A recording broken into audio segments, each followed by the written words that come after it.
Policy बाजार पर 1 करोड़ रुपए का टर्म लाइफ इंश्योरेंस केवल 450 रुपए महीने से शुरू। वाह!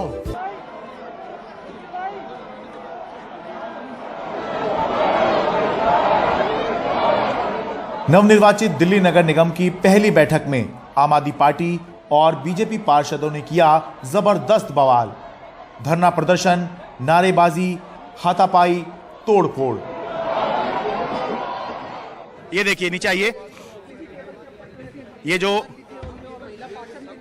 दोनों तरफ के जो लोग थे उनमें खूब जोर आजमाइश भी हुई और ये देखिए ये देख के आप समझ जाएंगे कि क्या स्थिति यहाँ रही होगी। तो आज हम लोग सदन में शपथ लेने के लिए जा रहे थे, तो उस समय पर बीजेपी के जो एल्डरमैन इन्होंने बनाए, जो गुंडे इन्होंने भेजे हैं, वो जबरन तरीके से उनको वोटिंग राइट देना चाहते हैं मेयर डिप्टी मेयर के लिए, जबकि हाउस के अंदर ये कानून है कि जो भी एल्डरमैन को वोटिंग राइट नहीं है।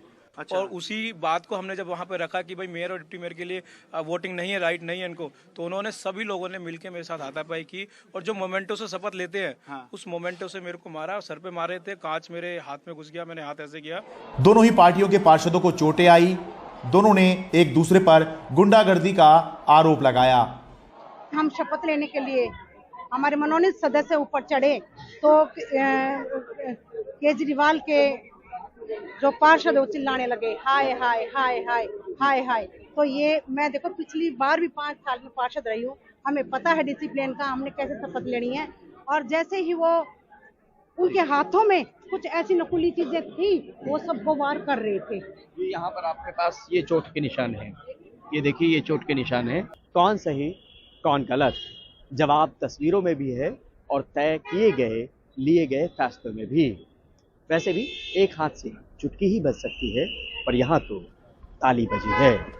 दरअसल शुक्रवार सुबह सदन की कार्यवाही शुरू होते ही पीठासीन अधिकारी और बीजेपी पार्षद सत्या शर्मा ने निर्वाचित पार्षदों से पहले उन 10 मनोनीत पार्षदों को शपथ दिलाने की घोषणा कर दी, जिसको लेकर अरविंद केजरीवाल उपराज्यपाल को चिट्ठी लिख चुके हैं और जिनकी नियुक्ति को असंवैधानिक बता चुके हैं। बस फिर क्या था, आम आदमी पार्टी पार्षद मंच पर चढ़ गए, पीठासीन अधिकारी को घेर लिया, कार्रवाई रोक दी गई। बीजेपी पार्षदों ने आपके इस हंगामे का जवाब दिया। घंटों तक बस ऐसे ही हंगामा चलता रहा। आम आदमी पार्टी का आरोप है कि मामला केवल शपथ दिलाने का नहीं था, बल्कि बीजेपी इन मनोनीत पार्षदों को शपथ दिलाने के बाद वोटिंग का अधिकार भी देने की फिराक में थी, जो कि असंवैधानिक था। शपथ तो तुम इनको अपने एलजी साहब अपने घर में दिला ले, हाँ। हमें कोई फर्क नहीं पड़ता, मगर समस्या ये है कि अब ये इनकी वोट दिलवा रहे हैं। बेईमानी से अगर ये एमसीडी पे कब्जा करना चाहेंगे तो हम इन्हें करने को ही ना देंगे। हम कोई कांग्रेस नहीं है कि इनकी गुंडागर्दी ये करेंगे और हम इनकी गुंडागर्दी चलने देंगे। हम हाउस नहीं चलने देंगे, मगर सदन के अंदर आप चाहें कि आप कॉन्स्टिट्यूशन को आग लगा दें तो ऐसे तो नहीं होगा। आम आदमी पार्टी के इस आरोप पर बीजेपी साफ तौर पर नहीं बोल रही है। जैसे हाउस की कार्रवाई शुरू हुई और हमने शपथ का कार्यक्रम शुरू किया तो उन लोगों ने हंगामा शुरू कर दिया। आप वो माइक तोड़ रहे थे, पेपर फाड़ रहे थे और इस तरह से उन्होंने सिर्फ 4 लोग शपथ ले पाए, बाकी लोगों के लिए उन्होंने बड़ा हंगामा शुरू कर दिया। संविधान में मनोनीत पार्षदों को वोटिंग का अधिकार नहीं होता, लेकिन अगर आपका आरोप सही है और मनोनीत पार्षदों को शपथ के बाद वोटिंग का अधिकार मिल जाता तो आम आदमी पार्टी मेयर या डिप्टी मेयर का चुनाव तो जीत जाती, लेकिन स्टैंडिंग कमेटी में उसका एक उम्मीदवार चुनाव हार जाता और चुनाव जीतकर भी कुल 6 में से 3-3 सदस्य आप बीजेपी के हो जाते। स्टैंडिंग कमेटी नगर निगम की सबसे ताकतवर इकाई है, इसलिए आपने मनोनीत पार्षदों की शपथ पर आपत्ति की।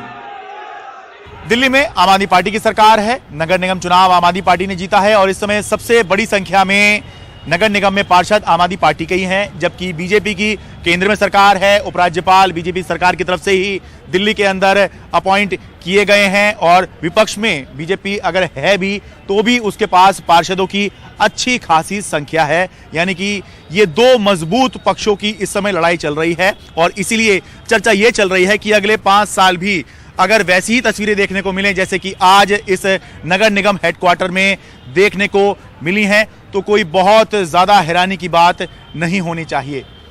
दिल्ली से अपने कैमरा सहयोगी संजय कौशिक के साथ मैं शरद शर्मा, एनडीटीवी इंडिया।